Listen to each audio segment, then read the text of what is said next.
Well, welcome to the Radio Control Red Kite build. This build is made from the green insulation polystyrene tiles that you get for laminate flooring.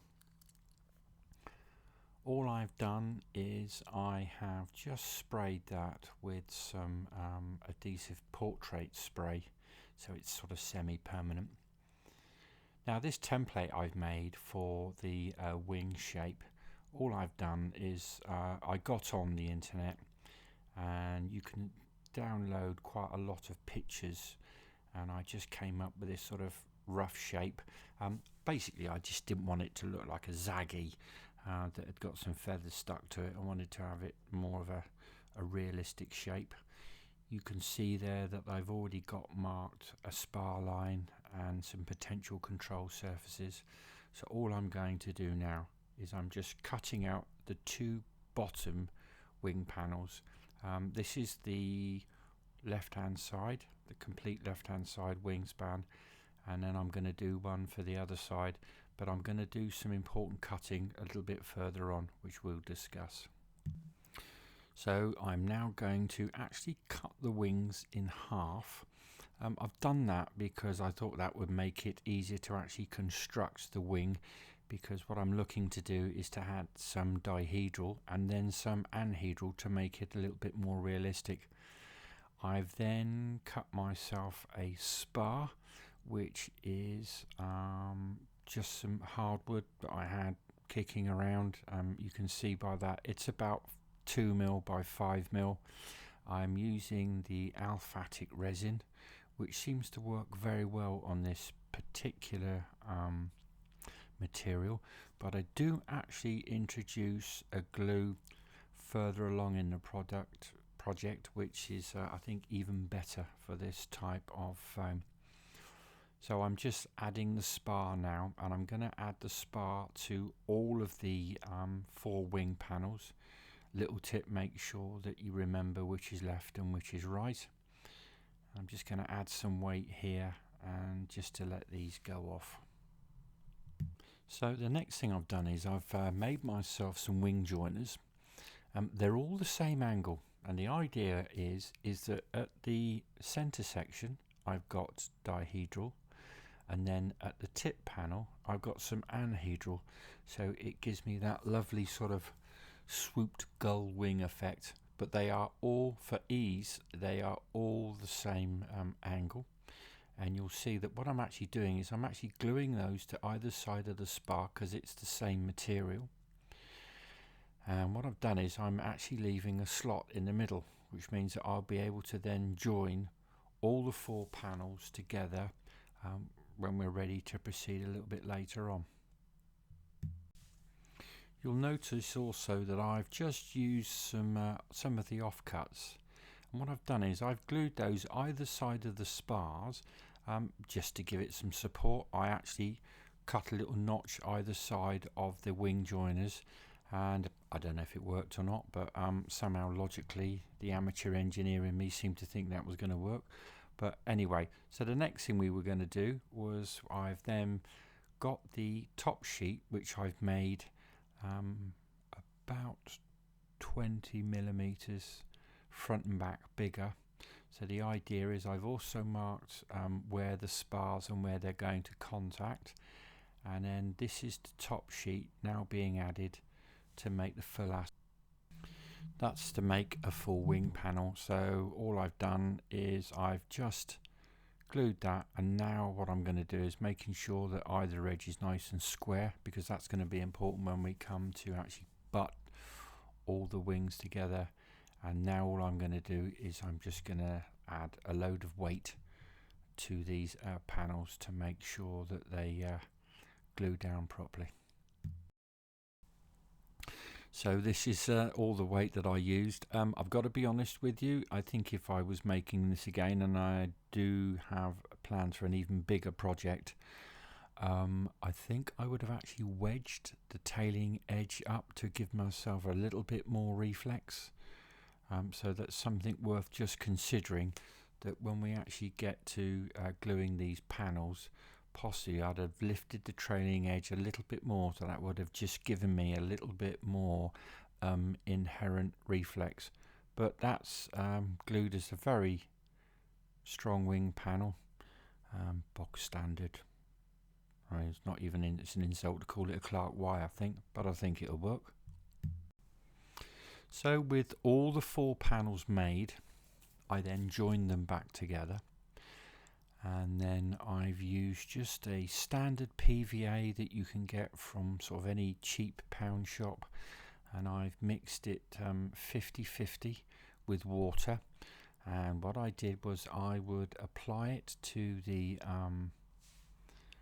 glue to the wing first, and then I'm going to apply some of the same mixture to the brown. So this is the brown packing paper that you get from Amazon.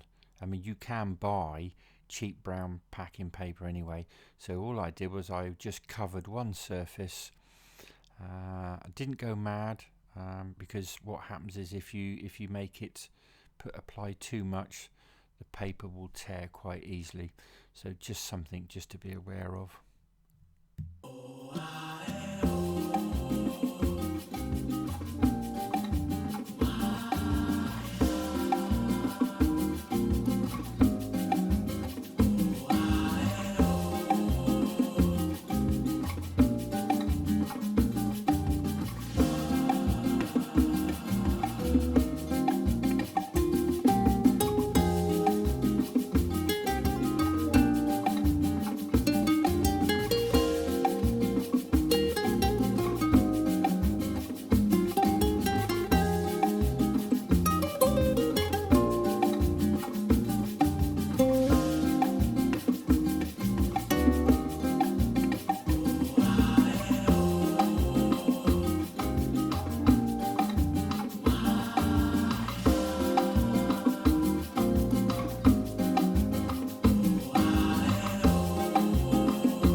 So the next thing was the fuselage, and this is this new 5-minute lumberjack wood adhesive I got.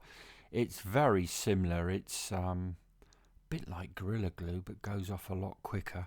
And all I've done is I cut about 25 blanks of the same basic shape, what I thought was a bird shape. And all I've done is I've just glued all these blanks together, and then just to be safe, overnight I left it just to cure with some weight on. But it's a cracking glue, and it does foam up very much like Gorilla Glue, but does go off a lot quicker. So the next thing I did was I just took the fuselage outside and got it on the belt sander, and just spent a very pleasant sort of 20 minutes. Found it very therapeutic, but you'll notice that I've got my belt sander connected to dust extraction, and I'm doing it outside, and I'm wearing a mask. So just please be very careful when you're grinding all this stuff, because I have no idea the fumes it must be giving off.